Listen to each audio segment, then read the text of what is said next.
বন্ধুরা, আজকের গল্পে আপনাদের স্বাগত। তবে গল্প শুরু করার আগে কমেন্ট করে আমাদের অবশ্যই জানান যে আপনারা আমাদের ভিডিওগুলি কোথা থেকে দেখছেন। আর হ্যাঁ, ভিডিওটি লাইক করতে এবং চ্যানেলটিকে সাবস্ক্রাইব করতে ভুলবেন না। আমার নাম সন্ধ্যা। আমার বিয়ের 10 বছর সময় কেটে গিয়েছিল এবং এখনও পর্যন্ত ওপরওয়ালা আমাকে কোনো সন্তান দেননি। আমি সন্তানের জন্য ব্যাকুল হয়েছিলাম। আমাদের বাড়িটি শহরের সবচেয়ে ভালো এলাকায় তৈরি ছিল, যেখান থেকে বেশ কিছু হাসপাতাল এবং ইউনিভার্সিটি কাছাকাছি পড়ত। একদিন আমার ননদের বড় ছেলে, যার বয়স ছিল মাত্র 15 বছর, সে নিজের গ্রাম থেকে আমাদের শহরের কলেজে পড়তে এল। তখন আমার শাশুড়ি তাকে আমাদের বাড়িতে থাকার জন্য বললেন। সে আমাকে খুব সম্মান করত এবং আমাকে মামিজি বলে ডাকত। আমিও শিক্ষিতা ছিলাম, তাই আমিও পড়াশোনায় তাকে সাহায্য করে দিতাম। একদিন আমার ননদের ছেলে আমাকে বলল, মামিজি, কলেজে আমার একটি বন্ধু আছে, তার মা একজন গাইনোকোলজিস্ট। আমি আপনার সমস্যার কথা আমার বন্ধুর সাথে শেয়ার করেছিলাম। তখন সে আমাকে জানাল যে আমার মা এই জিনিসের খুব ভালো ওষুধ দেন। পরের দিন সে আমার জন্য ওষুধ নিয়ে চলে এলো। তার দেওয়া ওষুধ আমি বাড়ির লোকেদের থেকে লুকিয়ে খেয়ে নিলাম। তার ঠিক 9 মাস পরেই আমি মা হতে চলেছিলাম। কিন্তু যখন এই খবর আমার শ্বশুরবাড়ির লোকেরা শুনল, তখন তারা আমার ওপর অনেক রকমের অভিযোগ লাগাল এবং আমার স্বামী তো আমাকে ছেড়ে দেওয়ারই সিদ্ধান্ত নিয়েছিলেন। তাদের বক্তব্য ছিল যে এই সন্তান আমার নয়, কারণ আমি তো কোনোদিন বাবা হতেই পারি না। যখন ডিএনএ টেস্ট করানো হলো, তখন জানা গেল যে সেই ওষুধটি তো আমাকে অন্য কোনো রকমেরই। আমি নিজের জীবনে খুব খুশিতে থাকা একটা মেয়ে ছিলাম। আমার পরিবারের লোকেরা আমাকে খুব ভালোবাসত। অথবা এটা বুঝে নিন যে আমি আমার পরিবারের আদরের মেয়ে ছিলাম। 3 ভাইয়ের একমাত্র বোন এবং বাবা মায়ের একমাত্র প্রাণ। আমার বিয়ে খুব ধুমধাম করে হয়েছিল। আমার বাবা মা আমার জন্য এমন একটি ছেলে দেখেছিলেন যার সরকারি চাকরি ছিল। সরকারের তরফ থেকে পাওয়া ফ্ল্যাট ছিল। বাড়িতে সব জিনিসই মজুদ ছিল। প্রতিটি সুবিধার আরাম ছিল।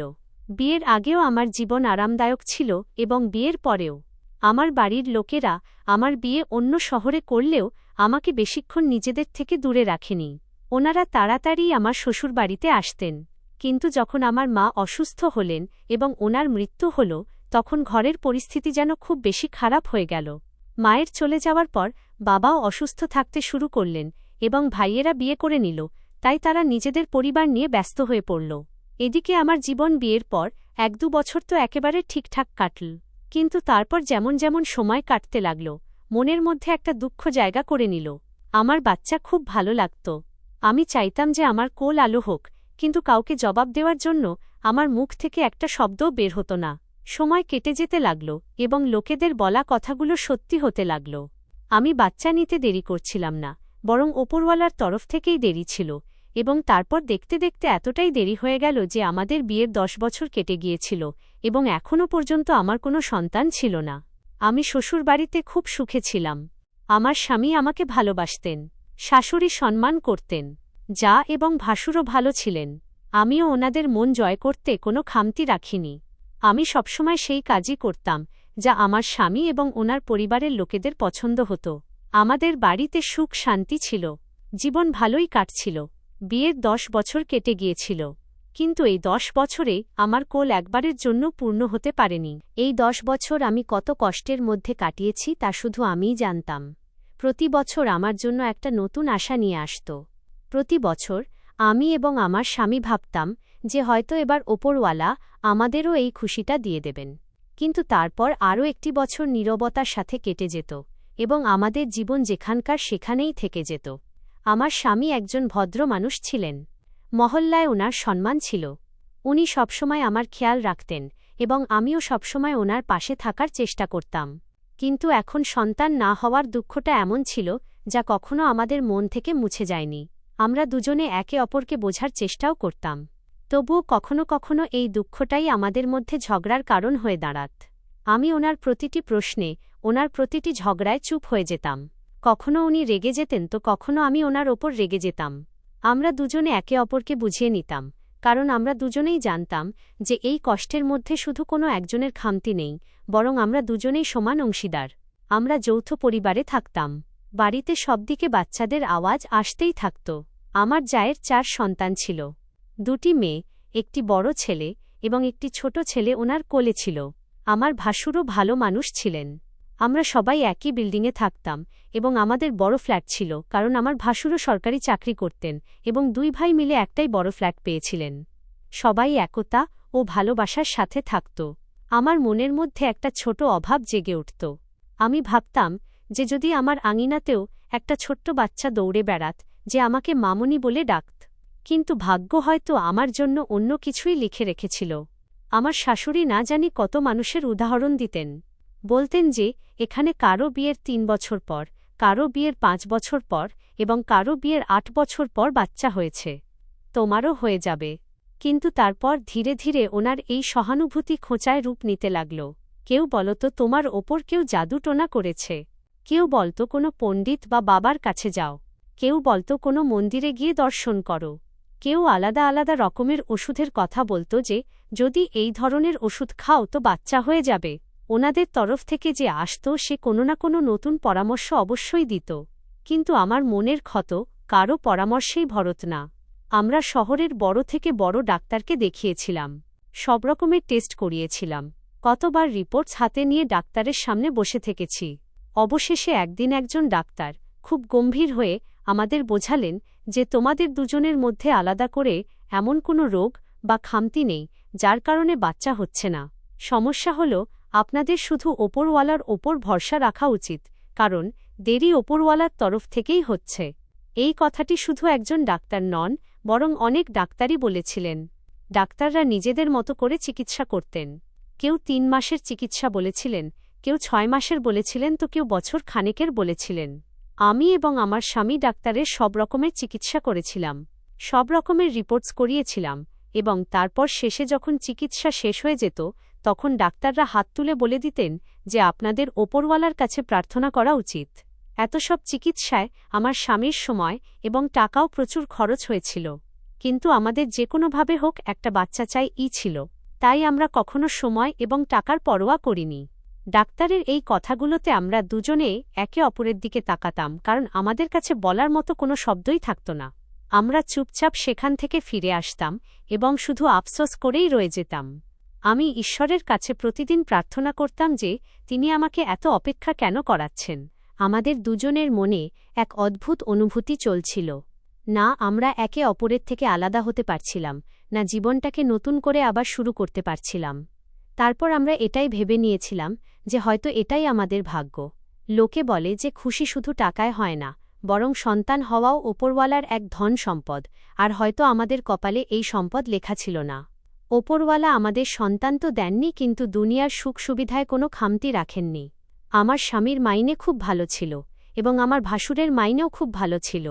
দুই ভাই নিজেদের মাইনে নিজেদের কাছেই রাখতেন, বরং ওপর থেকেও ওনাদের দুজনের বেশ ভালো রকম উপরই আয় হয়ে যেত। এই কারণেই আমাদের বাড়িতে কখনো ফাইন্যান্সিয়াল প্রবলেম আসেনি।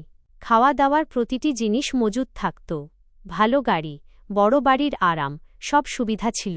গরমকালে ২৪ ঘণ্টা এসি চলত, বিদ্যুতের খরচও গায়েই লাগত না।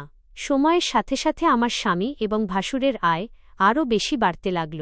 আমার একটাই ননদ ছিলেন মনীষা দিদি, ওনার একটি ছেলে এবং একটি মেয়ে ছিল। আমার বিয়ে শহরে হয়েছিল এবং ওনার বিয়ে আমাদের বিয়েরও অনেক সময় আগে হয়েছিল। উনি নিজের পরিবারের সাথে গ্রামেই খুশি ছিলেন। আমার শাশুড়ি জানালেন যে আমার ননদের ছেলে জীবন কলেজে পড়ার জন্য আসছে, সে সেখানে অ্যাডমিশন নিয়েছে। আমার শাশুড়ি তাকে বলেছিলেন যে যতদিন জীবনের পড়াশোনা শেষ না হচ্ছে সে আমাদের বাড়িতেই থাকবে। এমনিতে তো আমার শাশুড়ির যে কোনো আত্মীয়েরই শহরের কোনো কাজ থাকত, সে সোজা আমাদের বাড়িতে চলে আসত। কারো বাড়িতে বাচ্চা হতে চললে হাসপাতালের কাছাকাছি আমাদের বাড়ি হওয়ার কারণে সে এখানেই এসে উঠত। কোনো ছেলে বা মেয়েকে কলেজ বা ইউনিভার্সিটিতে অ্যাডমিশন নিতে হলে সেও কত কত দিন আমাদের বাড়িতে থাকত। আমার শাশুড়ির বাপের বাড়ি খুব বড় ছিল। ওনার আত্মীয়রা বেশিরভাগই আমাদের এখানে আসতেন যেতেন। কারো চিকিৎসা করাতে হলেও সেটা আমাদের কাছে থেকেই করানো হতো। আমাদের বাড়ির দরজা কখনো বন্ধ থাকত না, আর না কখনো আমরা অতিথিদের আপ্যায়নে কোনো খামতি করতাম। অতিথি তো এমনিতেও ওপরওয়ালার রূপ হয়। কোনো অতিথি আমাদের বাড়িতে যতদিনই থাকত আমরা তার পুরোপুরি সম্মান করতাম এবং তাকে কোনো জিনিসের অভাব হতে দিতাম না। এই কারণেই আমাদের এখানে সবসময় কোনো না কোনো অতিথি উপস্থিত থাকত। কখনো অতিথিদের জন্য চা তৈরি হতো, তো কখনো বাচ্চাদের চিৎকারে পুরো বাড়ি গমগম করত। আমি সবার জন্য মন থেকে রান্না করতাম, সবার সেবা করতাম।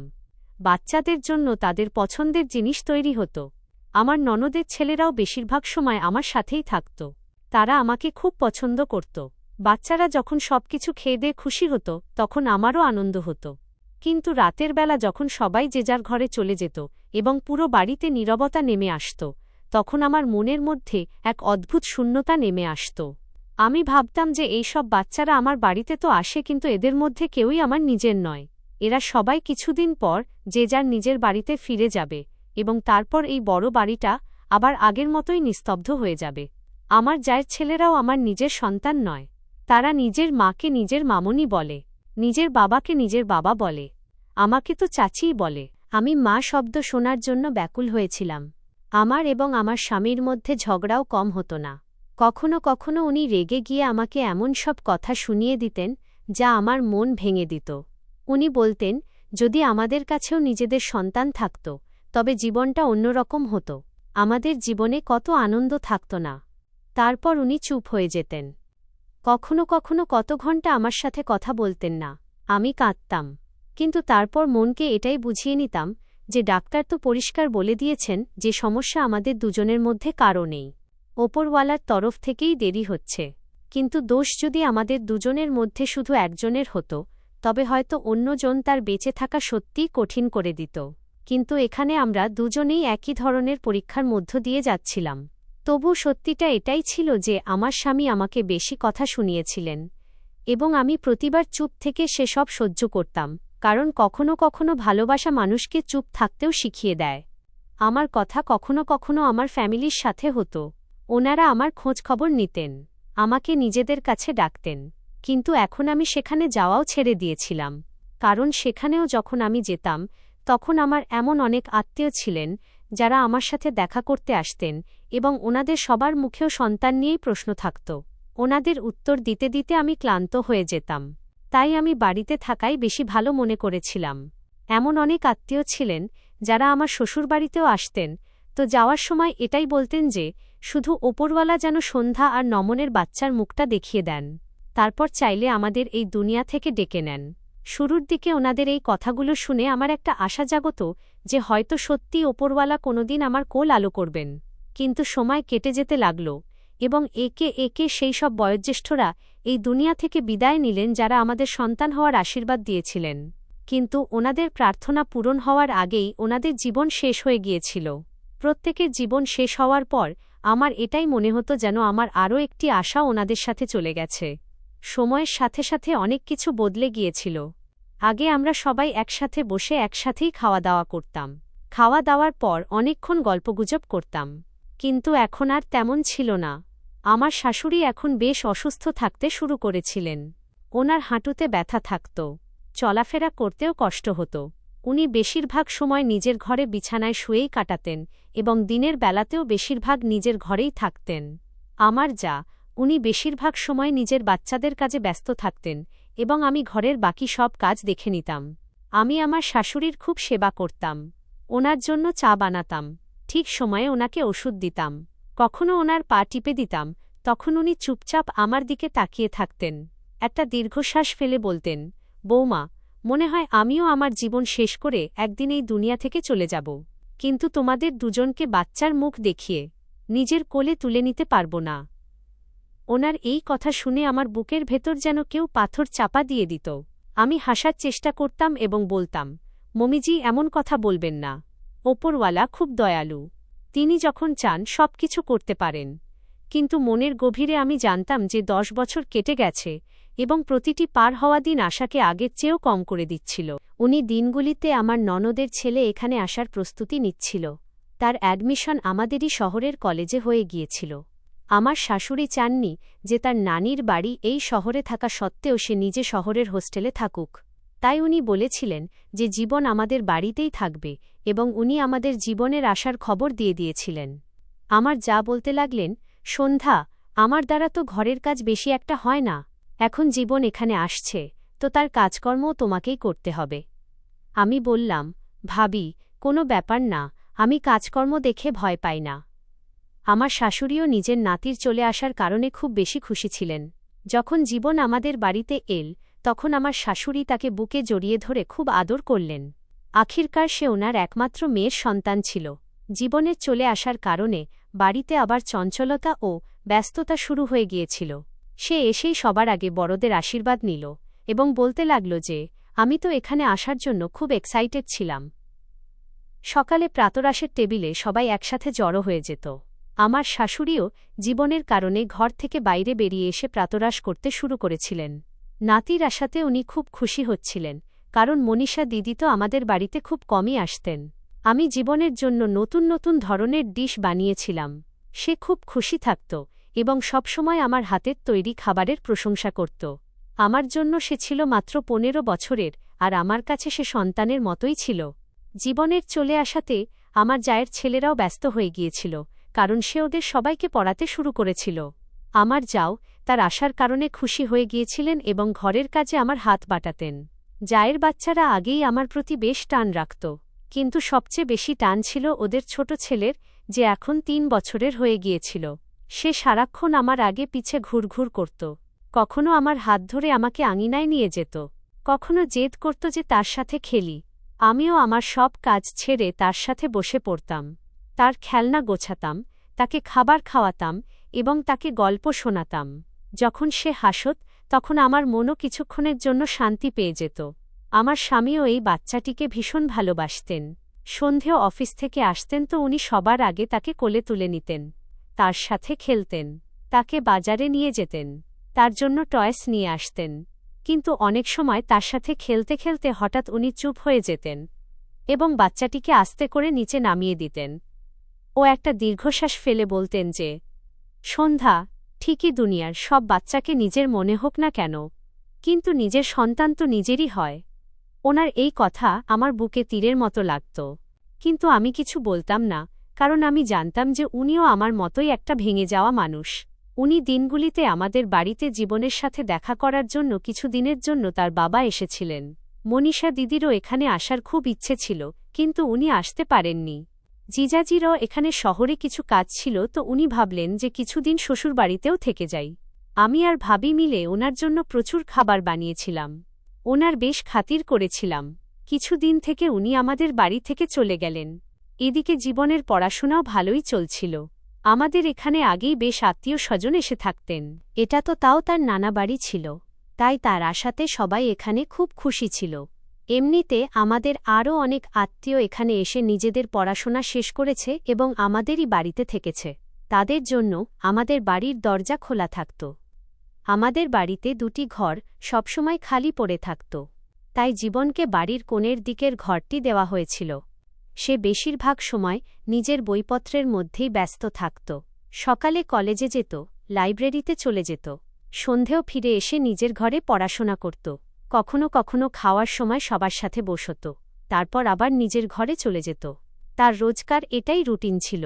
মমিজি তাকে বলতেন যে সে যেন ওনার ঘরে থাকে এবং রাতে ওনার সাথেই শুয়ে পড়ে, কিন্তু সে অস্বীকার করে দিল, কারণ সে জানত যে যদি সে নিজের নানির সাথে রুম শেয়ার করে তবে সারা রাত কথা বলেই কেটে যাবে, আর সে পড়াশোনা করার সুযোগই পাবে না।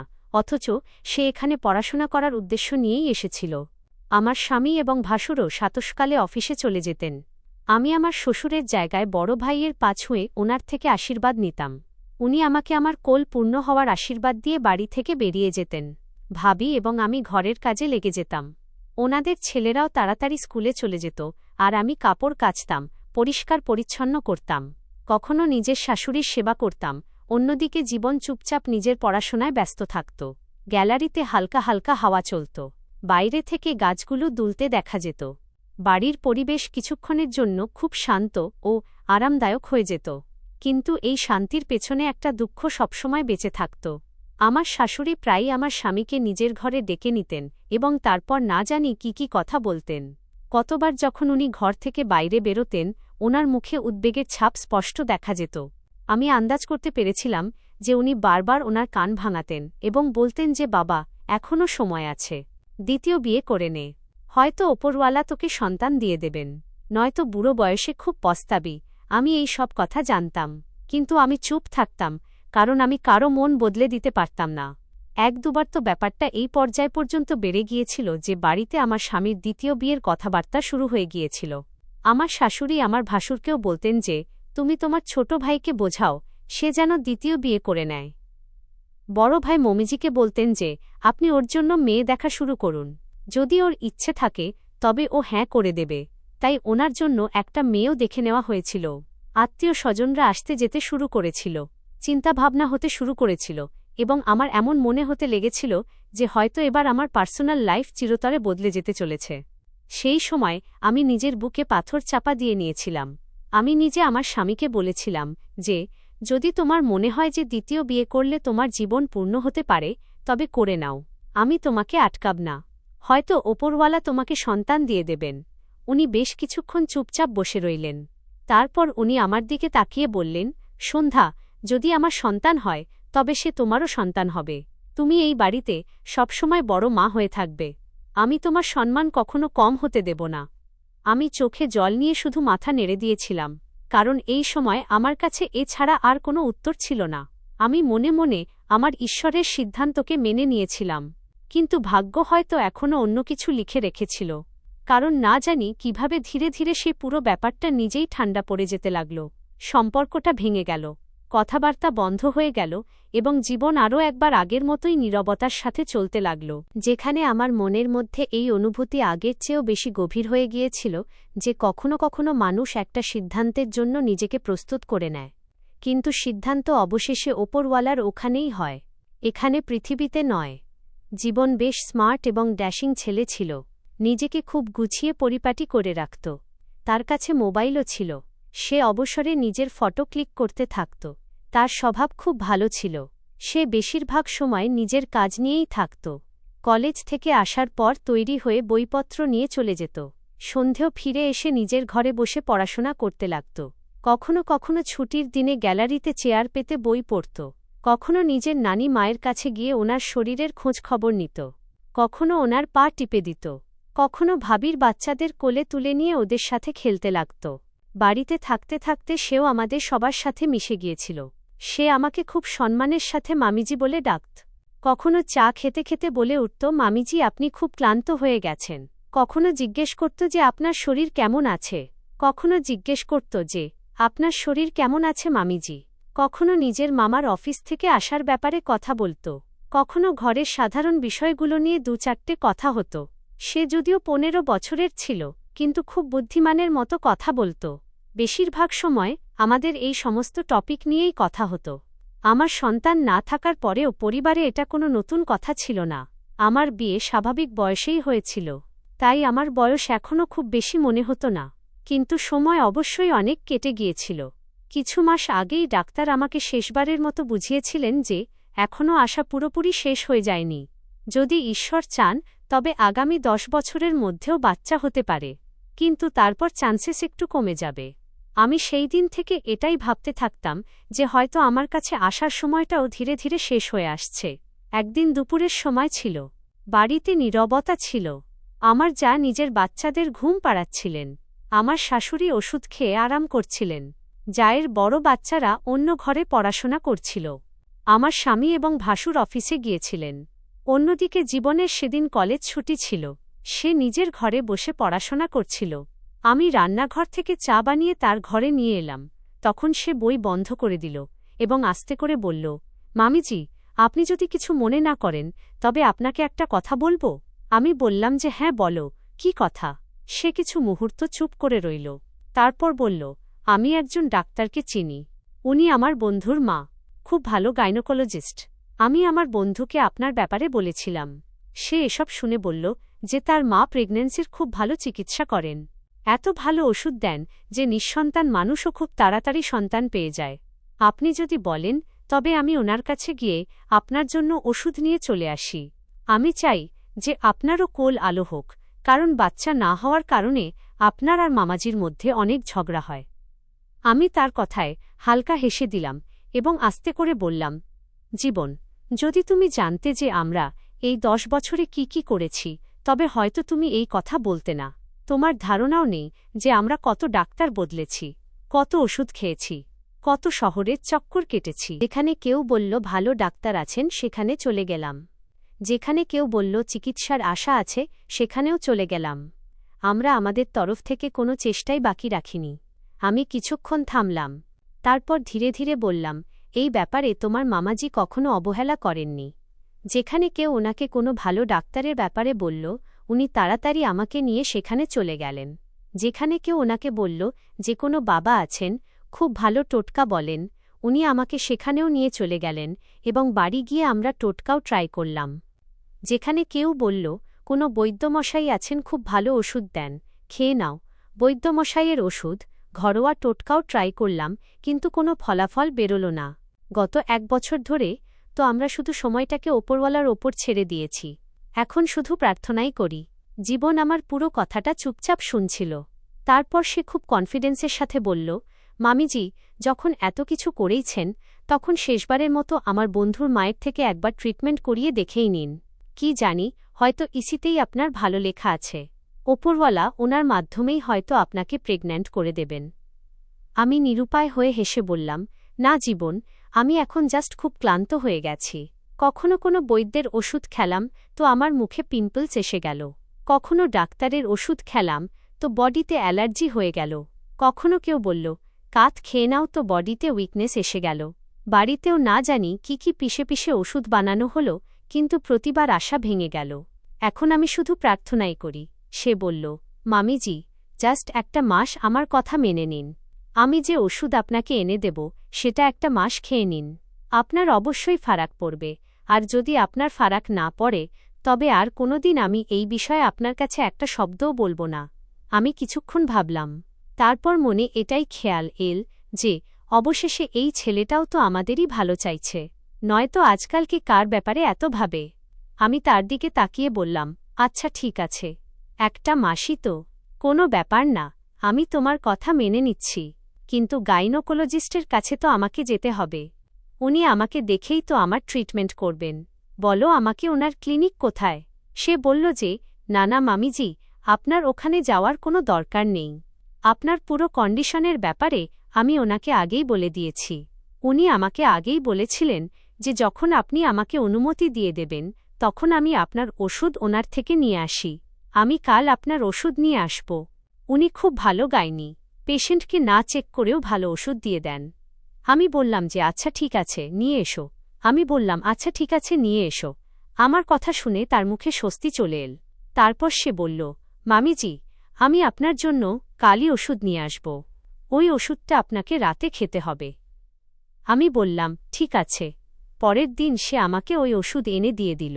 ওটা খুব অদ্ভুত ধরনের ওষুধ ছিল, লাল রঙের বড়ি ছিল। সে বলল, এই বড়িগুলো আপনাকে রাতে নিতে হবে। আমি বললাম ঠিক আছে, আমি এগুলো খেয়ে নেব। এখন আমি এতটুকু বলে তার দেওয়া ওষুধ নিয়ে সেখান থেকে উঠতেই যাচ্ছিলাম যে সে আমাকে আবার ডাকল এবং বলতে লাগল, মামিজি, আমাকে আপনাকে আর একটা কথা বলার আছে। এই ওষুধটা শুধু আপনার একার জন্য নয়। এতটুকু বলে সে চুপ হয়ে গিয়েছিল। আমি বললাম, তাহলে আর কে খাবে এই ওষুধ? সে চোখ নিচে রেখে বলল যে, এই ওষুধটা মামাজিকেও খেতে হবে। আপনার প্রদত্ত হিন্দি অনুচ্ছেদের সম্পূর্ণ এবং হুবহু বাংলা অনুবাদ নিচে দেওয়া হল। আমি বললাম, কিন্তু তুমি তো বলেছিলে যে উনি লেডি ডাক্তার আর শুধু মেয়েদেরই ওষুধ দেন। জীবন বলল যে আপনি ঠিকই বলছেন, কিন্তু আপনার পুরো সমস্যার কথা যখন আমি আমার বন্ধুর মাকে বললাম, তখন উনি বললেন যে স্বামী স্ত্রী উভয়ের জন্যই এই ওষুধ এবং দুজনকে রাতে খেয়ে ঘুমাতে হবে। আমি বললাম, কিন্তু যদি আমি তোমার মামাকে এই ওষুধ খাওয়ার জন্য দিই, তবে উনি আমাকে অনেক প্রশ্ন করবেন এবং আমি চাই না যে কেউ জানতে পারুক যে এই কাজে তুমি আমাকে সাহায্য করছ, কারণ সবাই এটাই বলবে যে তোমার বয়স এখন এই সব বিষয়ের নয় এবং তুমি এখানে পড়াশোনা করতে এসেছ, এই সব কাজ করার জন্য নয়। সে বলল, মামিমা, আপনি একদম ঠিক বলছেন, কিন্তু আমিও তো আপনাকে সাহায্য করতে চাই, তাই না? যদি আপনাকে নিজের কোল ভরাতে হয়, সন্তানসুখ পেতে হয়, তবে এই স্যাক্রিফাইস ত্যাগ তো করতেই হবে। আপনি এমনও তো করতে পারেন যে রাতে মামাজিকে এই ওষুধ খাবারের সাথে মিশিয়ে দিয়ে দিন। তারপর এই ওষুধের অ্যাকশন, প্রভাব ওনার ওপর হতে শুরু করবে এবং আপনি ওনার ঘুমিয়ে পড়ার পর নিজেই ওষুধটা খেয়ে নেওয়া করুন। এতে আপনি ওনার প্রশ্ন থেকেও বেঁচে যাবেন আর আমাকেও কেউ কিছু বলবে না। আমি বললাম যে আচ্ছা ঠিক আছে, আমি এমনই করব। আমি চলে যাচ্ছিলাম যে সে আবার আমাকে থামিয়ে দিল। পেছন থেকে আওয়াজ এল, থ্যাংক ইউ মামিমা। আমি বললাম, থ্যাংক ইউ কিসের জন্য? সে বলল, এই জন্যই যে আপনি আমাকে বললেন যে আপনি চান না বাড়ির কেউ জানতে পারুক যে আমি আপনাকে এভাবে সাহায্য করছি, কারণ আমিও এটাই চাই যে আপনি এই বিষয়ে কাউকে কিছু না বলেন। আমি অবাক হয়ে জিজ্ঞেস করলাম, কাউকেই নয়?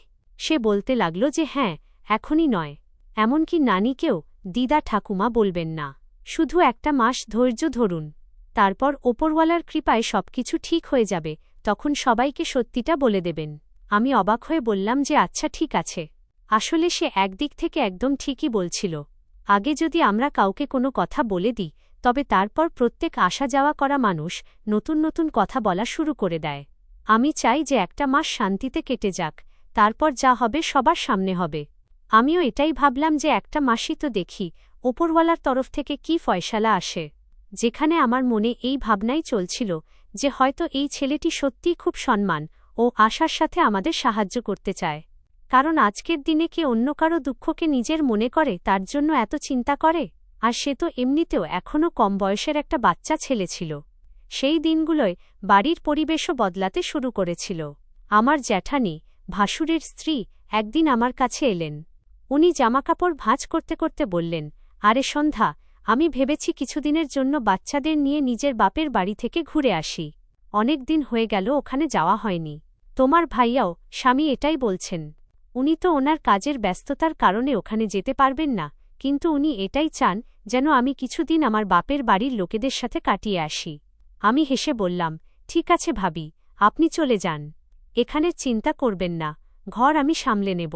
আপনি নিশ্চিন্ত হয়ে যান। উনি ওনার ছোট ছেলেকে তৈরি করলেন। 2 মেয়ে আমার ঘরে গিয়ে তৈরি হয়ে গিয়েছিল এবং 3 নম্বরের ছেলেও তৈরি হয়ে গেল।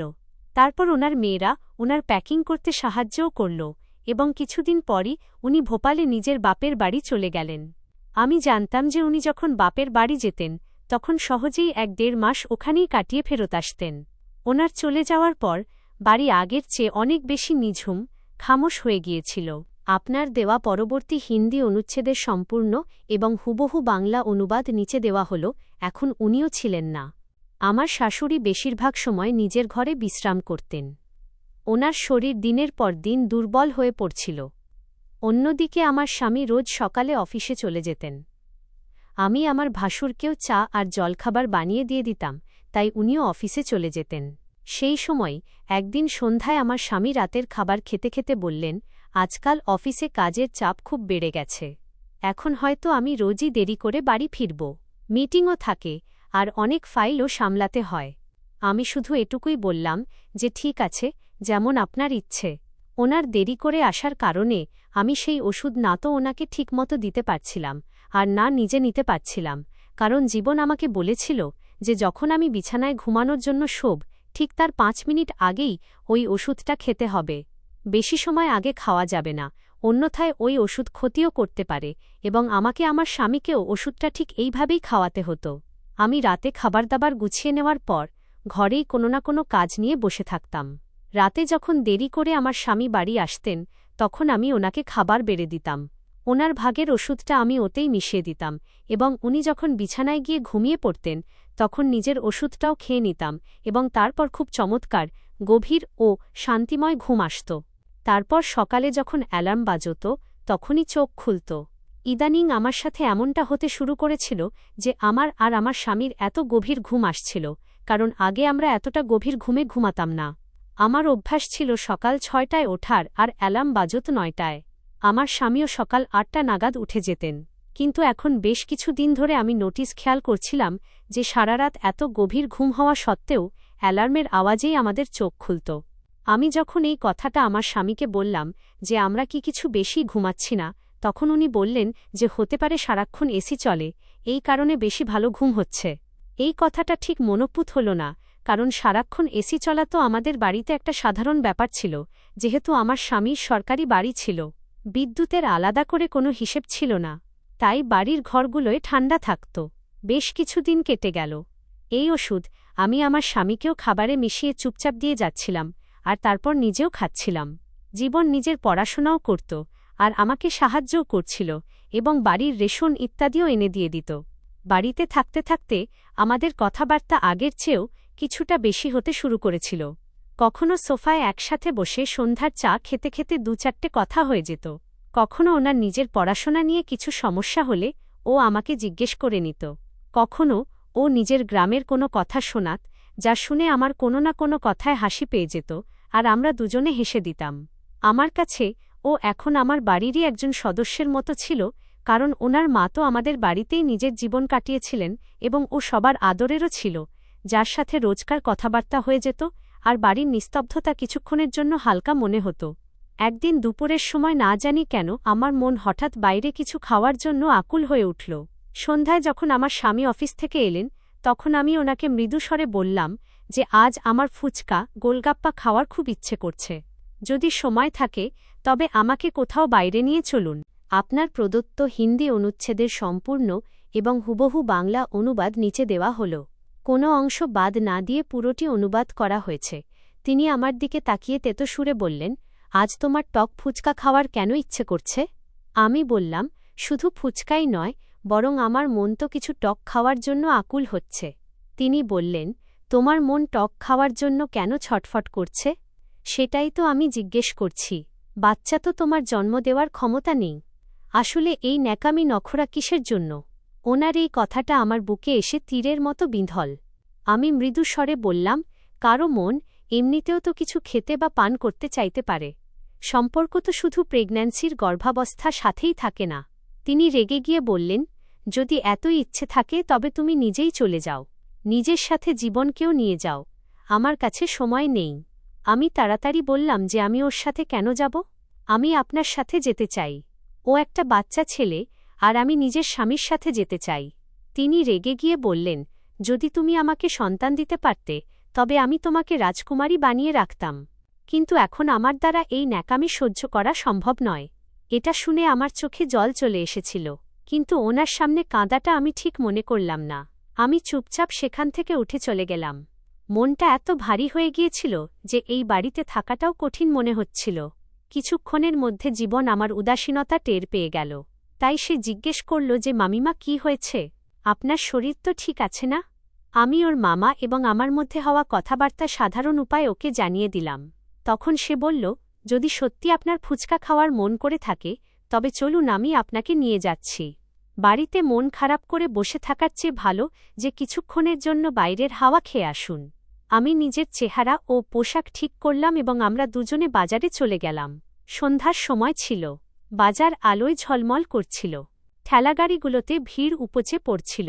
গরম গরম সমোসার সিঙাড়া সুগন্ধ পরিবেশে ছড়িয়েছিল। চাটওয়ালাদের সামনে লম্বা লাইন লেগেছিল। বাচ্চারা আইসক্রিম নিয়ে ঘুরে বেড়াচ্ছিল। মহিলারা কেনাকাটায় ব্যস্ত ছিলেন। অনেক দিন পর আমি নিজেকে বাড়ির চার দেয়ালের বাইরে এই ধরনের এক শান্তিময় পরিবেশের সাথে অনুভব করলাম। অনেক দিন পর আমি নিজেকে বাড়ির চার দেয়ালের বাইরে এই ধরনের এক শান্তিময় পরিবেশের সাথে অনুভব করলাম। আমরা একটা দোকানে গিয়ে ফুচকা খেলাম। আমি জীবনকে বলেছিলাম যে সেও যেন খেয়ে নেয়। আমি ওকে টাকা দিয়ে দিয়েছিলাম। এই সময় টুকটাক কথাবার্তা হতে থাকল। সে নিজের পড়াশোনার ব্যাপারে বলতে থাকল। আমি কখনো কোনো পুরনো স্মৃতির কথা উল্লেখ করতে লাগলাম, যার ফলে অনেক দিন পর আমার মুখে হালকা হাসির রেখা ফুটে উঠেছিল। বাড়ি ফিরে আসতেই আমার এমন মনে হল যেন কয়েক মাসের বোঝা কিছুক্ষণের জন্য হালকা হয়ে গেছে। তারপর থেকে মাঝে মধ্যে যখন কোনো কিছু খেতে ইচ্ছে করত আর আমার স্বামী পরিষ্কার না করে দিতেন, তখন আমি জীবনকে বলে ওর সাথে বাজারে চলে যেতাম। চাট খেয়ে নিতাম, কখনো আইসক্রিম খেয়ে নিতাম, কখনো মোমো খেয়ে নিতাম, কখনো কোনো পার্কে কিছু মিনিট বসে ফিরে আসতাম। আমার স্বামীর আচরণ খুব অদ্ভুত ধরনের হয়ে গিয়েছিল। কখনো কখনো তো উনি একদম নর্মাল স্বাভাবিক থাকতেন, কিন্তু কখনো কখনো কারো বাড়িতে বাচ্চার জন্মের খবর শুনলেই ওনার মুখের ভাব বদলে যেত। যদি কোনো বন্ধুর সুখবর শুনতেন তবে বেশ কয়েকদিন ধরে চুপচাপ থাকতেন। তারপর হঠাৎ আমার ওপর রাগ ঝাড়তে শুরু করে দিতেন। কখনো বাড়ির খরচের জন্য টাকা দেওয়া বন্ধ করে দিতেন। কখনো টানা 1 মাস আমার সাথে কথা বলতেন না এবং এমন সব কথা বলতেন যা আমার মনের সাথে সাথে আমার আত্মাকেও ক্ষতবিক্ষত করে দিত। তারপর এই মানুষটাই আবার কিছুদিন পর বদলে যেতেন। কোনো এক সকালে উঠে বলতেন যে চলো আজ মার্কেটে বাজারে যাই। আপনার প্রদত্ত হিন্দি অনুচ্ছেদের সম্পূর্ণ এবং হুবহু বাংলা অনুবাদ নিচে দেওয়া হল। কোনো একটি শব্দ বা অংশ বাদ না দিয়ে পুরোটি অনুবাদ করা হয়েছে। যত ইচ্ছে শপিং কেনাকাটা করে নাও। আমার জন্য নতুন জামাকাপড় কিনে নিয়ে আসতেন। কখনো গয়না কিনে আনতেন, কখনো বলতেন কোনো ব্যাপার না, যদি আমাদের সন্তান না থাকে তো কি হয়েছে। আমরা দুজনে একে অপরের সাহারা, ভরসা হয়েও জীবন কাটিয়ে দিতে পারি। আমি প্রতিবার অবাক হয়ে যেতাম যে একটা মানুষের ভেতরে এত আলাদা আলাদা আচরণ কিভাবে থাকতে পারে। কখনো তিনি আমার জীবনকে স্বর্গ বানিয়ে দিতেন, আর কখনো নিজের শব্দ দিয়ে এমন ক্ষত দিয়ে দিতেন যা বেশ কয়েকদিন ধরে আমার মনে অনুভূত হতে থাকত। তাও আমি রোজ সকালে এটাই ভেবে উঠতাম যে হয়তো আজকের দিনটা আগের চেয়ে ভালো হবে, এবং হয়তো আমাদের জীবনে কখনো এমন সময়ও আসবে যখন সন্তানের দুঃখ আমাদের মধ্যে দেয়াল হয়ে দাঁড়ানোর পরিবর্তে শুধু একটা পরীক্ষা হয়ে রয়ে যাবে, যা আমরা দুজনে মিলে সহ্য করতে পারব। একদিন দুপুরের সময় ছিল। বাড়িতে পুরোপুরি নিস্তব্ধতা ছেয়েছিল। আমার শাশুড়ি নিজের ঘরে ঘুমাচ্ছিলেন। আমার স্বামী এবং ভাসুর অফিসে গিয়েছিলেন। অন্যদিকে জীবন নিজের ঘরে বইপত্র খুলে বসেছিল। তারপর রাত হল, সবকিছু নরমাল স্বাভাবিক হল এবং রোজকার মতো আমি প্রথমে আমার স্বামীকে খাবারে ওই ওষুধটা মিশিয়ে খাইয়ে দিলাম। উনি গভীর ঘুমে ঘুমিয়ে পড়লেন। তারপর আমি নিজেও যখন ওই ওষুধটা খেলাম, তখন আমার ওপর এমন ঘুম চেপে বসতে লাগল যে আমি নিজেই অবাক হয়ে গেলাম। ওষুধ খাওয়ার পর আমি বাথরুমে স্নান করার জন্য চলে গিয়েছিলাম। আমার পক্ষে স্নান করা দুষ্কর হয়ে উঠছিল। শুধু মন চাইছিল যে তাড়াতাড়ি গিয়ে ঘুমিয়ে পড়ি। চোখ দুটো এত বেশি ভারী হতে লাগল যেন কত কত রাত ধরে ঘুমাইনি। আমি নিজেকে সামলানোর চেষ্টা করেছিলাম, কিন্তু চোখের পাতা বারবার বন্ধ হয়ে আসছিল। অবশেষে আমি সেখানেই দেয়ালের সাথে হেলান দিয়ে বসে পড়লাম, এবং না জানি কখন আমার চোখ লেগে গেল, ঘুমিয়ে পড়লাম। যখন আমার চোখ খুলল তখন অনেকটা সময় কেটে গিয়েছিল। আমি তাড়াতাড়ি স্নান শেষ করলাম এবং কাপড় বদলে বিছানায় এসে শুয়ে পড়লাম। কিন্তু আমার মাথায় বারবার একটাই প্রশ্ন ঘুরছিল যে আসলে আমার রোজ এত তীব্র ঘুম কেন আসতে শুরু করে, আর আমার স্বামীও মাঝরাতে ওঠেন না। আমরা দুজনে একসাথে সকাল 7টায় উঠে যাই। মোবাইলের আওয়াজেই আমাদের চোখ কেন খোলে। সন্ধ্যায় যখন আমি জীবনের ঘরে চা নিয়ে গেলাম, তখন আমিও ওর ঘরেই বসে পড়েছিলাম এবং ওকে বলতে লাগলাম, জীবন, একটা কথা জিজ্ঞেস করব।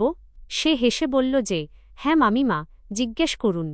আমি বললাম, তোমার ওই ওষুধে কি এমন কোনো জিনিস নেই যার কারণে ঘুম আসে? আমার কথা শুনতেই ওর মুখের এক্সপ্রেশন, ভাবভঙ্গি এক মুহূর্তের জন্য বদলে গেল, যেন সে ঘাবড়ে গেছে। সে তাড়াতাড়ি নিজেকে সামলে নিয়ে বলল, মামিমা, এটা আপনাকে কে বলল? আমি বললাম, কেউ কিছু বলেনি, কিন্তু যেমনই আমি ওষুধটা খাই, আমার এমন অচৈতন্য করার মতো ঘুম আসতে শুরু করে যে ওষুধ খাওয়ার পর আমি অন্য কোনো কাজ করতেই পারি না। বিছানায় শুয়েই ঘুমিয়ে পড়ি। এই একই অবস্থা তোমার মামাজিরও। পরশু যখন আমি ওনাকে খাবারে এই ওষুধটা মিশিয়ে দিলাম, তখন ওনার এত গভীর ঘুম আসতে লাগল যে বাড়ি আসার পর ওনাকে ওনার অফিসের যে কাজটা করাচ্ছিল উনি সেটাও করতে পারলেন না, আর ঘরে গিয়ে ঘুমিয়ে পড়লেন। বেশ কিছু দিন ধরে উনিও এই বিষয়ে কনফিউজড, দ্বিধাদ্বন্দ্ব হচ্ছেন যে ওনার এত ঘুম কেন আসছে। আমার কথা শুনে সে হালকা হাসার চেষ্টা করে বলল, মামিমা, খুব ভালো ওষুধ এটা। আপনার কোনো ভুল বোঝাবুঝি হচ্ছে। বড় মামিমা নেই, তাই আপনার ওপর ঘরের কাজের চাপ খুব বেশি পড়ে যাচ্ছে। আপনি সেই কারণে ক্লান্ত হয়ে যাচ্ছেন, আর আপনার তাড়াতাড়ি ঘুম আসতে শুরু করছে। আর মামাজিও অফিস থেকে খুব বেশি খাটুনি, এবং মামাজিও অফিসে খুব বেশি পরিশ্রম করেন। আপনার অনুরোধ অনুযায়ী ওপরের আরও 3 লাইন বাদ দিয়ে সম্পূর্ণ অনুবাদটি নিচে দেওয়া হল। সে বলল যে হতে পারে আপনাদের দুজনের শরীরের ভেতরে পরিবর্তন আসছে, সেই জন্য আপনাদের বেশি বিশ্রামের প্রয়োজন অনুভূত হচ্ছে। কখনো কখনো চিকিৎসা কাজ করা শুরু করে দিলে মানুষের বেশি ঘুম আসতে থাকে।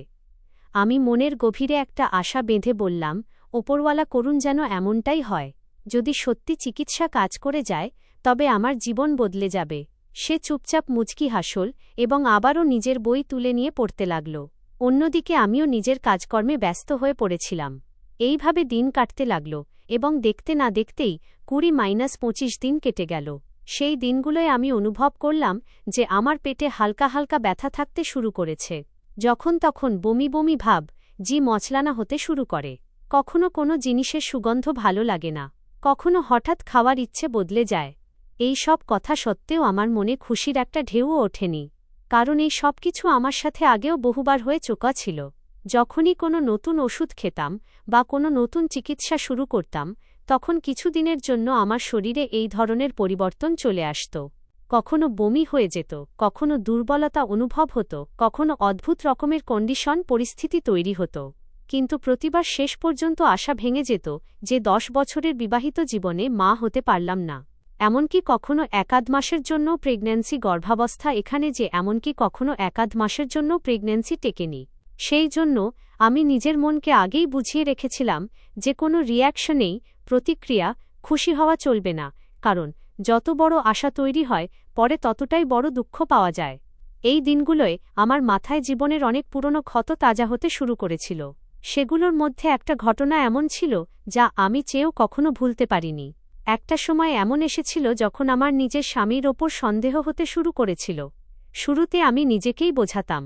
আমি বারবার নিজের মনকে বলতাম যে হয়তো আমি অকারণেই ভাবছি। কিন্তু একদিন সত্যিটা আমার সামনে চলে এল এবং আমি জানতে পেরে গেলাম যে ওনার অন্য কোনো মহিলার সাথে সম্পর্ক রয়েছে। প্রথমবার যখন আমি ওনাকে এই ব্যাপারে ধরেছিলাম তখন উনি খুব লজ্জিত হয়েছিলেন। উনি নিজের চোখ নিচু করে নিয়েছিলেন, ক্ষমাও চেয়েছিলেন, প্রতিশ্রুতিও দিয়েছিলেন যে ভবিষ্যতে এমন আর কখনো হবে না। সেদিন আমি নিজেও খুব কেঁদেছিলাম, কারণ আমার শুধু এই একটা কথার জন্য দুঃখ ছিল না যে উনি ভুল করেছেন, বরং এই কথার জন্যও ছিল যে আমাদের জীবনে সন্তান না থাকার কারণে হয়তো আমাদের মধ্যে দূরত্ব বাড়তে থাকছিল। কিন্তু সময় কেটে গেল এবং তারপর এই প্রথমবারের ঘটনাটাও আর প্রথমবার হয়ে রইল না। পরে আমি বহুবার ওনার এই ধরনের কাজকর্মের ব্যাপারে জানতে পেরেছিলাম। কখনো কারো মাধ্যমে জানতে পারতাম তো কখনো কোনো কথা সামনে চলে আসত। আগে প্রতিবার আমার মন ভেঙে যেত। তারপর ধীরে ধীরে হয়তো আমি ভেতর থেকে এতটা ক্লান্ত হয়ে পড়েছিলাম যে আমি অবাক হওয়াও ছেড়ে দিয়েছিলাম। এখন যখন কখনো আমি এমন কোনো কথা জানতে পারতাম তখন আমি শুধু এটুকুই বলতাম যে এই সব ছেড়ে দাও, এই পথ ভালো নয়। আপনার প্রদত্ত হিন্দি অনুচ্ছেদের সম্পূর্ণ এবং হুবহু বাংলা অনুবাদ নিচে দেওয়া হল। কোনো একটি শব্দ বা অংশ বাদ না দিয়ে পুরো লেখাটি হুবহু অনুবাদ করা হয়েছে। এতে কারও কোনো ভালো হবে না। তিনি চরম অবহেলা ও উদাসীনতার সাথে জবাব দিতেন, এটা আমার মর্জি ইচ্ছে। আমি আমার জীবন যেভাবে চাই সেভাবে কাটাবো। ওনার কথা বলার ভঙ্গিতে আগে যে এক ধরনের লজ্জা বা অনুশোচনা ছিল সেটাও এখন পুরোপুরি শেষ হয়ে গিয়েছিল। হয়তো ওনার এই বিশ্বাস জন্মে গিয়েছিল যে আমি কোথাও যেতে পারব না। হয়তো ওনার নিজের টাকা পয়সা, নিজের সরকারি চাকরি, নিজের সামাজিক মর্যাদা এবং নিজের স্বাধীনতার ওপর বড্ড বেশি অহংকার ও ভরসা হয়ে গিয়েছিল। উনি বয়সেও আমার চেয়ে বড় ছিলেন এবং আমার বাবার দূর সম্পর্কের আত্মীয়দের মধ্যে একজন ছিলেন। সেই কারণেই আমাদের বিয়ে হয়েছিল। ওনার কাছে ভালো চাকরি ছিল, গাড়ি ছিল, তাই উনি নিজের প্রত্যেকটি শখ, আহ্লাদ ও ইচ্ছেকেই সবকিছু মনে করতে শুরু করেছিলেন। অন্যদিকে আমি প্রতিবার চুপচাপ থেকে শুধু ওপরওয়ালার কাছে এই প্রার্থনাই করতাম যেন উনি কোনো না কোনোভাবে আমার ঘরটাকে ভেঙে যাওয়ার হাত থেকে বাঁচিয়ে নেন। কারণ কখনো কখনো মানুষ নিজের শক্তিতে নয়, বরং শুধু প্রার্থনার ওপর ভরসা করে জীবন কাটিয়ে দেয়। একদিন সকালের দিকেই আমার শরীরটা কিছু বেশি খারাপ হয়ে গিয়েছিল। শরীরে এক অদ্ভুত ধরনের দুর্বলতা অনুভূত হচ্ছিল। মাথা ভারী হয়ে আসছিল, বুক ধড়ফড় করছিল।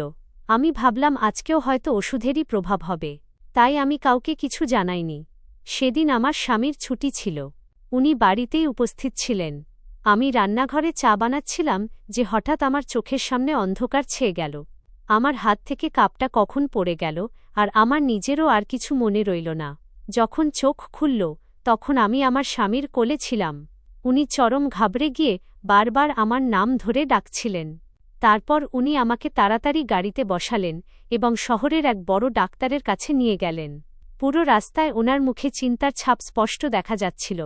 অন্যদিকে আমার অবস্থা এমন ছিল যে আমি ঠিকমতো চোখও খুলতে পারছিলাম না। ডাক্তার আমার চেকআপ, শারীরিক পরীক্ষা করলেন, কিছু গুরুত্বপূর্ণ টেস্ট করালেন এবং তারপর রিপোর্ট সামনে রেখে আমাদের দিকে তাকালেন। ওনার মুখে হালকা একটা মুচকি হাসি ছিল। উনি বললেন, কংগ্রাচুলেশনস, অভিনন্দন, আপনি প্রেগন্যান্ট, গর্ভবতী। সবকিছু নরমাল, স্বাভাবিক মনে হচ্ছে। ব্যাস, এখন আপনি প্রতি মাসে নিয়ম করে নিজের চেকআপ করাতে থাকবেন। এক মুহূর্তের জন্য আমার মনে হলো যেন আমার কান ভুল শুনেছে। আমি আবারও ডাক্তারের দিকে তাকালাম। উনি আবারও হেসে ঠিক এই কথাটাই দোহরালেন, পুনরাবৃত্তি করলেন। আমার হৃদস্পন্দন যেন আচমকা খুব বেড়ে গিয়েছিল। আমার চোখ দিয়ে জল গড়িয়ে পড়তে লাগল। 10 বছরের প্রার্থনা এক মুহূর্তে কবুল হয়ে গিয়েছিল। আমার মাথায় চট করে ওই ওষুধের কথা এল যা জীবন আমাকে এনে দিয়েছিল এবং যা আমি রোজ রাতে নিজে খেতাম আর আমার স্বামীকেও খাওয়াতাম। আমি মনে মনে এটাই ভাবছিলাম যে ঈশ্বর যখন চান তখন পথ নিজেই তৈরি করে দেন। হয়তো আমার সব পরীক্ষা শেষ হতে চলেছিল, কিন্তু যখন আমি আমার স্বামীর দিকে তাকালাম তখন ওনার মুখে সেই খুশিটা ছিল না যা আমি আশা করেছিলাম। উনি চুপচাপ ছিলেন, ওনার কপালে চিন্তার ভাঁজ ছিল। আমি মনে মনে এটাই ভাবলাম যে হয়তো উনিও এখনও চরম বিস্ময়ের মধ্যে আছেন। ওনার বিশ্বাস হচ্ছে না। আমরা দুজনে চুপচাপ বাড়ি ফিরে এলাম। বাড়ি পৌঁছালাম তো আমার জ্যাঠানিও, ভাসুরের স্ত্রী, ওনার বাপের বাড়ি থেকে ফিরে এসেছিলেন। আমার শাশুড়ি নিজের ঘর থেকে দেয়াল ধরে ধরে খুব কষ্ট করে বাইরে এলেন। অন্যদিকে জীবনও সেখানেই উপস্থিত ছিল। সবাই আমাদের দিকে জিজ্ঞাসু দৃষ্টিতে তাকিয়েছিল। আমিও কিছু একটা বলতে যাব, এমন সময় আমার স্বামী হঠাৎ তীব্র ও চড়া গলায় বললেন, এই বাচ্চা আমার নয় সন্ধ্যা। এই বাচ্চা কোনোভাবেই আমার হতে পারে না। ওনার এই শব্দগুলো শুনে যেন এক মুহূর্তের জন্য আমার হৃৎপিণ্ড স্তব্ধ হয়ে গেল। আমি চরম অবাক হয়ে ওনার দিকে তাকালাম এবং খুব কষ্ট করে শুধু এটুকুই বলতে পারলাম, আপনি এইসব কি বলছেন? বাড়িতে পুরোপুরি নিস্তব্ধতা ছেয়ে গেল। আমার শাশুড়ি রেগে নিজের ছেলের দিকে তাকালেন এবং বললেন, ঈশ্বরকে ধন্যবাদ জানাও যে এত বছর পর তোমাকে এই সুখবর দিয়েছেন। আর তুমি এটা কি ধরনের কথা বলছ যে এই বাচ্চা তোমার নয়? আপনার অনুরোধ অনুযায়ী ওপরের 4 লাইন বাদ দিয়ে সম্পূর্ণ অনুবাদটি নিচে দেওয়া হল। তখনই আমার স্বামী চড়া গলায় বললেন, তুমি চরিত্রহীন। তোমার মতো একটা মেয়ে আমার জীবনে কিভাবে চলে এলো? আমি তো ভাবতেও পারছি না। তিনি নিজের চুল খামচে ধরে চেয়ারে বসে পড়লেন। আমি বললাম, পাগল হয়ে গেছেন নাকি? আপনি আমাকে চরিত্রহীন কেন বলছেন? আমার শাশুড়ি বলতে লাগলেন, সন্ধ্যাকে আমরা খুব ভালো করেই জানি। ও সারাদিন আমাদের সাথে বাড়িতেই থাকে। আমরা কখনো ওর মধ্যে এমন কোনো আচরণ দেখিনি যা ভুল। বৌমা একদম পবিত্র। ওর চরিত্রের ওপর আঙুল তোলার মতো কোনো কিছুই আমরা আজ পর্যন্ত দেখিনি। আমার জ্যাঠানিও, ভাসুরের স্ত্রী, অবাক হয়ে দাঁড়িয়েছিলেন। তিনি এগিয়ে এলেন এবং বলতে লাগলেন, হ্যাঁ দেবরজি, মামুনি ঠিকই বলছেন। সন্ধ্যা তো খুব ভালো। আমার ভাসুরও একপাশে অবাক হয়ে দাঁড়িয়ে এই সব দেখছিলেন। ওনারা বুঝতে পারছিলেন না যে হঠাৎ এই সব কিছু কি হয়ে গেল। আমার স্বামীর আগে চিৎকার করে বললেন, আপনারা আসল সত্যিটা জানেন না। আমার শাশুড়ি বললেন, তাহলে কি সেই সত্যি? বলো, কি আসল সত্যি? আমার স্বামীর গলার সুর নরম হয়ে এল। তিনি কাঁপানো গলায় বললেন, আমি কখনো বাবা হতে পারব না। এই সব শুনে সবাই একে অপরের মুখ চাওয়াচাওয়ি করতে লাগল। তারপর তিনি জানালেন যে বিয়ের পর যখন আমরা ডাক্তারদের দেখাতে শুরু করেছিলাম, তবে একজন ডাক্তার রিপোর্ট দেখে বলেছিলেন যে খামতি সন্ধ্যারও মধ্যে নয়, বরং আমার মধ্যে আছে। আমি সন্ধ্যার কাছে মিথ্যে বলেছিলাম। আমি ওকে বলেছিলাম যে আমাদের দুজনের মধ্যেই সমস্যা আছে। কিন্তু আসল সত্যিটা এই ছিল যে ডাক্তার শুধু আমাকেই বলেছিলেন যে আমার পক্ষে সন্তান উৎপাদন করা খুবই কঠিন। এরপর আমি আর কখনো দ্বিতীয়বার টেস্ট করাইনি, কারণ আমি এই সত্যিটা কাউকে জানাতে চাইনি। ওনার কথা শুনে আমার পায়ের তলা থেকে মাটি সরে গিয়েছিল। 10 বছর ধরে তিনি আমাকে খোঁটা দিয়ে আসছিলেন। আমার বন্ধা বাজ হওয়া নিয়ে ঠাট্টা তামাশা করে আসছিলেন। কখনো দ্বিতীয় বিয়ের কথা বলতেন, কখনো আমার মনকে ক্ষতবিক্ষত করে দিতেন। অথচ আসল সত্যিটা ছিল এই যে আসল সমস্যা ওনার ভেতরেই ছিল। আমার চোখ দিয়ে অনবরত জল গড়িয়ে পড়ছিল। কিন্তু এখন আমি বুঝতে পারছিলাম না যে আমি এই কথায় বেশি অবাক হব নাকি নিজের ভাগ্যের ওপর। বাড়ির পরিবেশ কিছু মুহূর্তের মধ্যে বদলে গেল। অবশেষে সিদ্ধান্ত হল যে আবারও ডাক্তারের কাছে যাওয়া যাক। আমরা সবাই ডাক্তারের কাছে চলে গেলাম। আমার স্বামী সব কথা পরিষ্কারভাবে জানিয়ে দিলেন। ডাক্তার রিপোর্টগুলো দেখার পর গম্ভীর হয়ে বললেন, কখনো কখনো কন্ডিশন, শারীরিক পরিস্থিতি সময়ের সাথে সাথে বদলে যেতেও পারে। সেই জন্য পুরনো রিপোর্টকে শেষ সত্যি বলে মেনে নেওয়া যায় না। এই পর্যায়ে প্রেগন্যান্সি একদম পরিষ্কার। এখন সাবধানে থাকুন। বাচ্চার জন্মের পর যদি প্রয়োজন মনে হয় তবে টেকনোলজির প্রযুক্তি সাহায্যে আসল সত্যিটা জানা যেতে পারে। এই কথা শুনে আমার শাশুড়ি আমার মাথায় হাত রাখলেন এবং বললেন, বৌমা, নিজের খেয়াল রাখো। এখন সবচেয়ে গুরুত্বপূর্ণ হল তোমার স্বাস্থ্য এবং বাচ্চার সুরক্ষা। আমরা তোমার সাথে আছি। আমরা জানি তুমি কেমন। তোমার চিন্তা করার কোনো প্রয়োজন নেই। শাশুড়ির তরফ থেকে তো আমি সান্ত্বনা পেয়ে গিয়েছিলাম, কিন্তু আমার স্বামীর মনে সন্দেহের বীজ বুনে গিয়েছিল। তিনি প্রতিদিন এটাই বলতেন যে যতদিন না আসল সত্যি সামনে আসছে ততদিন আমি শান্তি পাব না। আমি চুপ থাকতাম, কারণ আমার কাছে নিজের সততা ছাড়া আর কিছুই ছিল না। আপনার অনুরোধ অনুযায়ী ওপরের 4 লাইন বাদ দিয়ে সম্পূর্ণ অনুবাদটি নিচে দেওয়া হল। অবশেষে সেই দিনটাও এসে গেল যখন আমার কোলে একটি সুন্দর কন্যা সন্তান এল। আমি যখন ওকে নিজের বুকে জড়িয়ে ধরলাম, তখন আমার মনে হল যেন 10 বছরের প্রতিটি প্রার্থনা, প্রতিটি চোখের জল, প্রতিটি অপেক্ষা এক মুহূর্তেই সার্থক হয়ে গেল। আমার শাশুড়ি খুশিতে কাঁদছিলেন। আমার জ্যাঠানিও, ভাসুরের স্ত্রী, বাচ্চাকে কোলে নিয়ে আশীর্বাদ করছিলেন। কিন্তু আমার স্বামীর মুখে তখনও বিশ্বাস ছিল না। কিছুদিন পরেই তিনি আইনি উপায়ে ডিএনএ টেস্ট করালেন। ব্লাড স্যাম্পল, রক্তের নমুনা নেওয়া হল এবং আমাদের জানানো হল যে রিপোর্ট 2 দিন পর পাওয়া যাবে। ওই 2 দিন আমার জীবনের সবচেয়ে দীর্ঘ দিন ছিল। অবশেষে রিপোর্ট চলে এসেছিল। রিপোর্ট দেখা মাত্রই আমার স্বামীর মুখের রং বদলে গেল। তিনি কাগজটা আমার দিকে বাড়িয়ে দিলেন এবং বললেন, এই রিপোর্ট অনুযায়ী এই বাচ্চা আমার নয়। দেখে নাও, সত্যিটা তোমার সামনে আছে। রিপোর্ট দেখা মাত্রই আমার চোখ ছানাবড়া হয়ে গিয়েছিল, আঁখেই ফটি রহগৈথি। আমার শাশুড়ি কাঁদতে লাগলেন। আমার মাথায় কিছুই আসছিল না যে এই সবকিছু কিভাবে হতে পারে। বাড়িতে আরও একবার নিস্তব্ধতা ছেয়ে গেল। বেশ কিছুক্ষণ পর আমার স্বামী নিচু অথচ কড়া গলায় বললেন, আসলে কে সে যার সাথে তুমি নিজের মুখ পুড়িয়ে আসছ, মুখ কালা করতে আইহো? কে সে যে তোমার ইচ্ছেগুলো পূরণ করছিল? কে সে যার সাথে তুমি দেখা করতে? আমি তাড়াতাড়ি অস্বীকার করে বললাম, এমন কথা মুখেও আনবেন না। আমার জীবনে আপনি ছাড়া আর কেউ নেই। আমি কারো সাথে দেখা করতাম না। কেউ বাড়িতে আসত না। আমি কারো কাছে যেতাম না। আমি ওনাকে সাফাই দিচ্ছিলাম, কিন্তু উনি আমার কোনো কথাই শোনার জন্য প্রস্তুত ছিলেন না। জীবনের দেওয়া ওষুধের কথা আমার মনে পড়ল। আমি ওনাকে পুরো বিষয়টা বলে দিলাম যে কিভাবে জীবন আমাকে ওর এক বন্ধুর মায়ের কথা বলেছিল এবং সে ওই ডাক্তারের কাছ থেকে আমাকে ওষুধ এনে দিয়েছিল, যা আমি ওনাকে খাবারে মিশিয়ে দিয়ে দিতাম এবং নিজেও খেতাম। আমার কথা শুনতেই আমার স্বামী নিজের মাথা চেপে ধরে বসে পড়লেন এবং বলতে লাগলেন যে, তুমি কি পাগল হয়ে গেছ নাকি? এর মানে আমার যে এত ঘুম আসত, সেটা ওই ওষুধের প্রভাব ছিল। আমি বললাম যে হয়তো হতে পারে, কারণ আমি নিজেও তো ওষুধ খাওয়া মাত্রই ঘুমিয়ে পড়তাম আর সকালেই উঠতাম। আমার স্বামী বললেন, ওই ওষুধটা কোথায়? আমাকে দাও। আমি ওই ওষুধটা ওনার হাতে তুলে দিলাম। আমার স্বামী যখন ওই ওষুধটা পরীক্ষা করালেন, তখন জানা গেল যে ওটা গর্ভাবস্থার, প্রেগন্যান্সির কোনো ওষুধ নয়, বলকি ওটা এমন একটা ওষুধ যা শরীরে দুর্বলতা তৈরি করে এবং ওটা ঘুমের ওষুধ। তারপর আমার স্বামী জীবনকে ধরলেন, ওর গালে 2টো চড় মারলেন এবং ওকে জিজ্ঞেস করলেন যে, বলো, তুমি নিজের মামিমাকে কিভাবে বোকা বানিয়ে আসছিলে? বলো, ওই ওষুধ তুমি কোনো ডাক্তারের কাছ থেকে নিয়ে এসেছিলে? আমাকে ওই ডাক্তারের কাছে নিয়ে চলো। জীবন চুপ করে রইল এবং সে কিছুই বলল না। আমার শাশুড়িও খুব চিন্তিত ছিলেন।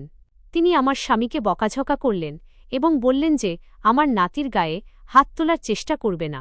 ও একটা বাচ্চা ছেলে, ও কি জানবে যে তোমরা দুজনে স্বামী স্ত্রীর মধ্যে কি চলছে? কিন্তু আসল সত্যিটা হল এই যে ওই বাচ্চাটা বড্ড বেশি চালাক, বুঝদার ছিল। জীবন অস্বীকার করে দিল যে সে কোনো ডাক্তারকে চেনে না এবং সে আমাকে মিথ্যেবাদী প্রমাণ করে দিল। সে বলল যে আমি মামিমাকে কোনো ওষুধই এনে দিইনি। আপনার অনুরোধ অনুযায়ী ওপরের 4 লাইন বাদ দিয়ে সম্পূর্ণ অনুবাদটি নিচে দেওয়া হল। সে বলল, মামিমা, আপনি কোন ওষুধের কথা বলছেন? আমি তো কলেজে পড়াশোনা করতে যাই। এমনকি আমার কোনো মেয়ে বন্ধুও নেই। আপনারা চাইলে কলেজে গিয়ে আমার ব্যাপারে খোঁজ নিতে পারেন। ওর কথা শুনে আমার হোশ উড়ে গিয়েছিল। আমি স্তম্ভিত হয়ে গিয়েছিলাম। আমি নিজের চুল খামচে ধরে ধরে কাঁদছিলাম। আমি আমার জ্ঞান হারিয়ে ফেলছিলাম, কারণ আমি বুঝতে পারছিলাম না যে এখন আগে কি হবে। তারপর আমার ভাসুর এগিয়ে এলেন এবং তিনি আমার স্বামীকে বললেন যে আমাদের জীবনের ডিএনএ টেস্ট করাতে হবে। এটা শুনতেই সব মানুষ এক ঝটকায় বড় ভাইয়ের দিকে তাকিয়েছিল। আমার ভাসুর বললেন, আপনারা আমার দিকে এইভাবে কেন তাকাচ্ছেন? আমি ঠিকই বলছি। আপনাদের মনে হতে পারে যে আমি জীবনের ওপর সন্দেহ করছি, কিন্তু আমার এই সন্দেহ একদিক থেকে আমারও ঠিক মনে হচ্ছে, কারণ এক রাতে আমি জীবনকে সন্ধ্যা আর নমনের ঘর থেকে বাইরে আসতে দেখেছিলাম। আমার সন্দেহ হয়েছিল যে সে মাঝরাতের সময় এই দুজনের ঘরে কি করছে। আমি ওকে কোনো প্রশ্ন করিনি, কিন্তু আমার এই সন্দেহের ভিত্তিতে আমার এটাই মনে হয় যে আমাদের জীবনের ডিএনএ টেস্ট করানোর পরেই কিছু জানা যেতে পারে। জীবন একদম চুপচাপ দাঁড়িয়েছিল। সে এই কথায় কোনো আপত্তি ঐতিরাজ করেনি এবং স্যাম্পলও নমুনা নিয়ে নেওয়া হল। রিপোর্ট আসতে 2 দিন বাকি ছিল। কিন্তু রিপোর্ট পাওয়ার 2 দিন আগেই সে নিজের বাবা মাকে ফোন করে বাড়িতে ডেকে নিল। আমার ননদ এখানে এসে খুব বড়সড় হাঙ্গামা করেছিল। সে চিৎকার করে করে কাঁদছিল এবং আমার শাশুড়িকে বলছিল যে, দেখো মা, কেমন দিন এসে গেল। আমার ভাই নিজেরই ভাগ্নের ওপর অভিযোগ তুলছে। আমার বাচ্চার ডিএনএ করানো হচ্ছে। ও তো নিজে এখনও বাচ্চা। এই কম বয়সে ওর ওপর এই ধরনের অভিযোগ লাগানো ঠিক নয়। দেখে নিও, যদি আমার ছেলের ওপর লাগানো অভিযোগ মিথ্যে প্রমাণিত হয় তবে আমি সবাইকে জেলে পাঠিয়ে দেব। কোনো সম্পর্কের খাতির করব না। সেই দিনগুলোয় বাড়িতে খুব উত্তপ্ত, গরমাগরম পরিবেশ তৈরি হয়েছিল। 2 দিন খুব অস্থিরতার মধ্যে দিয়ে কাটছিল। বাড়ির প্রতিটি মানুষ অধীর আগ্রহে রিপোর্ট আসার অপেক্ষা করছিল। কেউ আমার সাথে ভালোভাবে কথা বলছিল না। উপরন্তু আমার ননদ এবং নন্দাই চলে আসায় প্রত্যেকে আমাকে ঘৃণার চোখে দেখছিল। আমার স্বামী সারাক্ষণ চুপচাপ থাকতেন। আমার শাশুড়িও চিন্তিত থাকতেন। অন্যদিকে আমি আমার ছোট্ট কন্যা সন্তানকে বুকে জড়িয়ে ধরে সারাক্ষণ ঈশ্বরের কাছে প্রার্থনা করতে থাকতাম, যেন যত তাড়াতাড়ি সম্ভব সত্যিটা সবার সামনে চলে আসে। কারণ আমি নিজেও বুঝতে পারছিলাম না যে আমার জীবনে এই সবকিছু কিভাবে ঘটে গেল। অবশেষে সেই দিনটা এসেই গেল যখন রিপোর্ট চলে এল।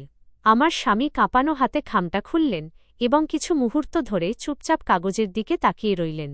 তারপর ওনার হাত থেকে রিপোর্টটা নিচে পড়ে গেল। ওনার চোখে রাগও ছিল, অবাক ভাবও ছিল, ঘৃণাও ছিল। তিনি চড়া গলায় বললেন, রিপোর্ট অনুযায়ী এই বাচ্চার বাবা জীবন। এটা শুনতেই আমার পায়ের তলা থেকে মাটি সরে গেল। আমার শ্বাস আটকে গেল। আমার মনে হল যেন পুরো পৃথিবী আমার চোখের সামনে ঘুরছে। আমি বারবার শুধু একটাই কথা বলে যাচ্ছিলাম যে এটা হতে পারে না। এটা কিভাবে হতে পারে? বাড়িতে উপস্থিত প্রতিটি মানুষের চোখ আমার দিকে রাগে ফেটে পড়ল। ফুট গয়েথি। কেউ আমার কথা শোনার চেষ্টা করেনি। অপবাদের পর অপবাদ, ইলজাম পর ইলজাম লাগতে থাকল। আপনার অনুরোধ অনুযায়ী ওপরের 4 লাইন বাদ দিয়ে সম্পূর্ণ অনুবাদটি নিচে দেওয়া হল। ও তো মাত্র 15 বছরের একটা বাচ্চা ছেলে। ও কিছুই করতে পারে না। আমার স্বামীর বক্তব্য ছিল যে, তুমি নিজে আমাকে ঘুমের ওষুধ দিতে থাকতে যাতে তুমি আমার নিষ্পাপ ভাগ্নের জীবন ধ্বংস করতে পারো। কিন্তু তারা পুরোপুরি মিথ্যে বলছিল। এমন কিছুই ছিল না। আমার ননদও চুল ধরে আমাকে মেরেছিল এবং বলেছিল যে, আমি তো তোমাকে খুব ভালো মনে করতাম সন্ধ্যা, তুমি তো আমার ছেলেরই জীবন ধ্বংস করে দিলে। এখন এই কথা যেন বাড়ির বাইরে না যায় এবং তুমি আর তোমার মেয়ে যেন এই বাড়িতে না থাকো, তাই তুমি এই বাড়ি থেকে বেরিয়ে যাও। আমার স্বামী আমাকে ধাক্কা মেরে বাড়ি থেকে বের করে দিয়েছিলেন এবং সাথে আমার মেয়েকেও। আমি কোথায় যেতাম? এই শহরে আমার কেউ ছিল না। আমি বুড়িভাবে কাঁদছিলাম। আমি আমার মেয়েকে কোলে নিলাম। আমার কাছে কোনো আসবাবপত্র বা জিনিসপত্রও ছিল না, এমনকি টাকাও ছিল না, কারণ আমাকে খালি হাতে বের করা হয়েছিল। আমি বাসে চড়ে আমার বাপের বাড়ি চলে গেলাম এবং বাসে বসা মাত্রই কোনো এক ব্যক্তির মোবাইল নিয়ে আমি আমার বড় দাদাকে ফোন করে দিলাম। তিনি আমাকে নেওয়ার জন্য চলে এসেছিলেন। বাপের বাড়ি পৌঁছে যখন আমি পুরো বিষয়টা আমার ভাইদের আর বাবাকে জানালাম, তখন তাদের সবার চোখে লজ্জাবোধ চলে এসেছিল। আমার মনে হয়েছিল যে ওনারাও হয়তো আমাকেই দোষী ভাববেন, কিন্তু আমার বাবা আমার মাথায় হাত রাখলেন এবং বললেন, বেটি, আমার তোমার ওপর পূর্ণ ভরসা আছে। তুমি ভুল নও, ভুল তোমার সাথেই হয়েছে। আমার ভাইয়েরাও আমার কষ্ট দেখে আমাকে সাহস দিয়েছিল এবং বলেছিল যে, তোমার দোষীদের শাস্তি পেয়েই ছাড়বে। ওই লোকগুলোকে ছেড়ে দেওয়া হবে না। তুমি চিন্তা করো না, আমরা তোমাকে ন্যায়বিচার ইনসাফ এনে দেব। আমার বাড়ির লোকেরা আমার শ্বশুরবাড়ির লোকেদের বিরুদ্ধে অভিযোগ দায়ের করল। পুলিশ প্রমাণের ভিত্তিতে আমার স্বামী এবং জীবনের ডিএনএ টেস্ট করাল। তখন এই কথা দ্বিতীয় রিপোর্টেও প্রমাণিত হয়ে গিয়েছিল যে আমার কোলে যে কন্যা সন্তান রয়েছে সেটি জীবনের, কারণ ওনারা পুরনো রিপোর্টগুলো নষ্ট করে দিয়েছিলেন। জীবনকে জিজ্ঞাসাবাদ করা হলে সে জানাল যে সে আমাকে পছন্দ করতে শুরু করেছিল। ওর কলেজে ওর সাথে পড়াশোনা করা কিছু ছেলে এমন ছিল যারা ওকে ভুলভাল জিনিস শেখাচ্ছিল। সে ওই ছেলেদের সাথে মিশে এই সব ভুল কথা শিখছিল এবং পড়াশোনা থেকে সরে গিয়ে সে এই সব ভুল বিষয়ের ওপর ধ্যান দেওয়া শুরু করে দিয়েছিল। আমার মনে হতো যে সে নিজের ঘরে বসে বইপত্র পড়ছে, কিন্তু সে ভুল ধরনের ম্যাগাজিন পড়ছিল। মোবাইলেও ভুল ভিডিও দেখত। সে আমার স্বামী এবং আমার মধ্যে যে বিবাদ চলছিল তার ভুল ফায়দা তুলল এবং আমাকে মিথ্যে বলে ঘুমের ওষুধ এনে দিল। যখন আমি আর আমার স্বামী গভীর ঘুমে ঘুমিয়ে পড়তাম, বাড়িতে পুরোপুরি অন্ধকার ছেয়ে যেত, তখন সে মাঝরাতের সময় আমার ঘরে আসত এবং আমরা স্বামী স্ত্রী দুজনে গভীর ঘুমে থাকার ফায়দা তুলত। সে আমার ইজ্জতের সাথে খেলা করেছিল। লোকে ভাবত যে ও কম বয়সের একটা বাচ্চা, কিন্তু কেউ এটা জানত না যে ওর মাথা কতটা দ্রুত চলে। পুলিশ ওকে গ্রেপ্তার করে নিয়েছিল। ওকে কিশোর সংশোধনাগারে বাচ্চা জেলে পাঠিয়ে দেওয়া হল। আমার শ্বশুরবাড়ির লোকেরা ওর জন্য বুড়িভাবে কাঁদছিল। সবার অবস্থা খারাপ ছিল, কিন্তু কারও এটা চোখে পড়ছিল না যে সে আমার সাথে কি করেছে। আমার শ্বশুরবাড়ির লোকেদের মনে হচ্ছিল যে আমার ওর বিরুদ্ধে আওয়াজ তোলা উচিত হয়নি। আপনার প্রদত্ত হিন্দি অনুচ্ছেদের সম্পূর্ণ এবং হুবহু বাংলা অনুবাদ নিচে দেওয়া হল। কোনো একটি শব্দ বা অংশ বাদ না দিয়ে পুরো লেখাটি হুবহু অনুবাদ করা হয়েছে। কিন্তু আমি ওই লোকেদের কাছে প্রশ্ন করলাম যে যদি এই সব কিছু আপনাদের নিজেদের বোন এবং আপনাদের নিজেদের মেয়ের সাথে ঘটে থাকত, তবে আপনারা কি করতেন? আমি কি জীবনের সাথে ঠিক করেছি? এই প্রশ্নটা আমি আপনাদের কাছে জিজ্ঞেস করতে চাই যারা আমার এই গল্পটা পড়ছেন, কারণ আমিও যদি আপনাদের সবার কাছে এই একই প্রশ্ন করি যে আপনাদের বোন মেয়ের সাথে যদি এমন হতো, তবে আপনারা কি করতেন? বাচ্চাটাকে বাঁচাতেন নাকি নিজেদের বোন মেয়েকে ন্যায়বিচার, ইনসাফ এনে দিতেন? বন্ধুরা, আশা করি আপনাদের আমাদের এই গল্পটা পছন্দ হয়েছে। গল্প পছন্দ হয়ে থাকলে ভিডিওটি লাইক করুন, চ্যানেলে নতুন হয়ে থাকলে চ্যানেলটি সাবস্ক্রাইব করুন এবং হ্যাঁ, নোটিফিকেশন বেলটি অবশ্যই প্রেস করুন যাতে পরবর্তী আপডেট সবার আগে আপনি পেয়ে যান।